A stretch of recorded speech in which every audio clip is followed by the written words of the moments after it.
Hi everyone, this is Chris Moralia from Transformative Ed Tech YouTube channel. And today we are going to be talking about using Pear Deck as a personalization tool to start off the school year.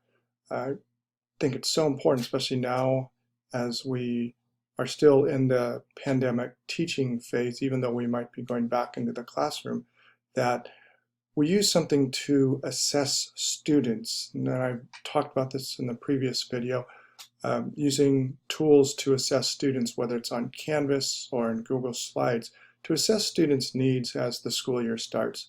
So today we're going to be taking a look at using Pear Deck to do that.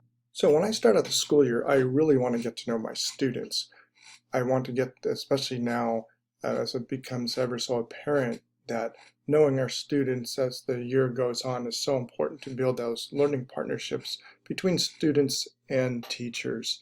And getting to know them will most likely enhance their learning in our classroom as well. Now, previously we talked about using Canvas and Google Slides, but here's one of my favorites, Pear Deck.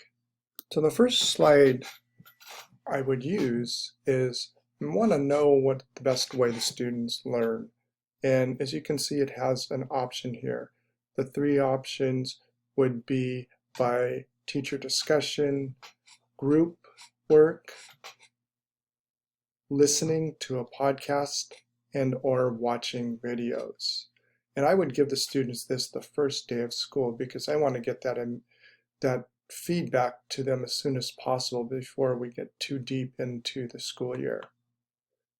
Secondly, we want to take a look at how they like to receive their feedback. Some students like to receive face-to-face feedback. Some students would like to receive just written feedback. Some like video feedback so they can see how they can improve.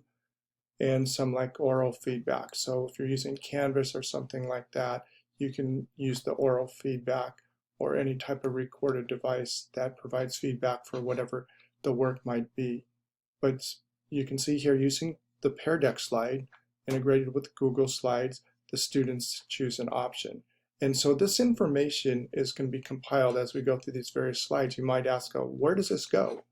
So as a Pear Deck user, you have access to your student responses, and you could then download those on a spreadsheet, which is powerful because then you can go back and revisit them.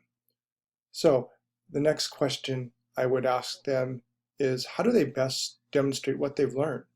I've found that students learn by a lot of different ways that are really according to their strengths. So maybe some students learn by presentations, or some students learn by creating. So we have a lot of students there that are YouTubers.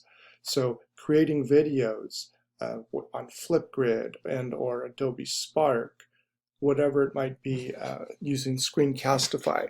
So I want to know what these students, what their skills are, what are their best skills, because then I tap into this. I want to make sure that these options are available for them as we progress through the school year. I also want to know about group work. Okay, so the options here would be, is this person a leader? Is a group leader?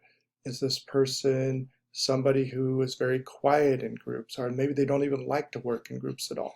Is this person one of those people who says, okay, what's the job, let's get it done? Or is this just an idea person? So those would be the various options that students would have on this slide. Now, I'm a history teacher, and this could be adapted, this slide could be adapted to any of your subject matters. So I want students to really think about, okay, this course, there is something easy about it. There's got to be something easy about it, and I want to tap into their interests. So what do they find interesting and what do they find challenging? And I might take it a step further in asking them, what do they want to learn about history? So that could be another slide. Even though whatever they want to learn might be outside our content area, it's still important to get feedback from them. Now, I do this because I want to get a pulse of my students. Typically, and some people say, why would you do this if you know you're going to have a lot of students put down that's their least favorite class? For me, that doesn't matter because actually it's a motivator for, I'm not trying to make my class their favorite class, but I want to see where they fall here. And so typically the students, they're just going to drag the icon, rate the class. And sometimes it has to do with teacher, sometimes it has to do with the subject matter. They might say it's boring. But once again, I get a pulse here, and I can tap into this. Now, goal setting is extremely important because when we talk about personalization, we want to give students feedback, but we want to have the students go through the self-discovery process. So in setting goals, it's very important to, as the students use this slide, on this Pear Deck slide, they can draw on this slide, or they can use the text tool. But setting a goal is extremely important because typically students would say, well, I want to get an A. And that isn't always the best outcome. We want to focus on the skills, the mastery of skills and personal goals. Maybe they struggle with studying. Maybe there's issues with time management. Maybe they don't like to work with others. So we can incorporate that here. So this is just another option for teachers to use. And as I said, this is all downloaded into, this is in the Pear Deck responses for the teachers. They then get these and they can go through them and then revisit these same questions with their students as the year progresses.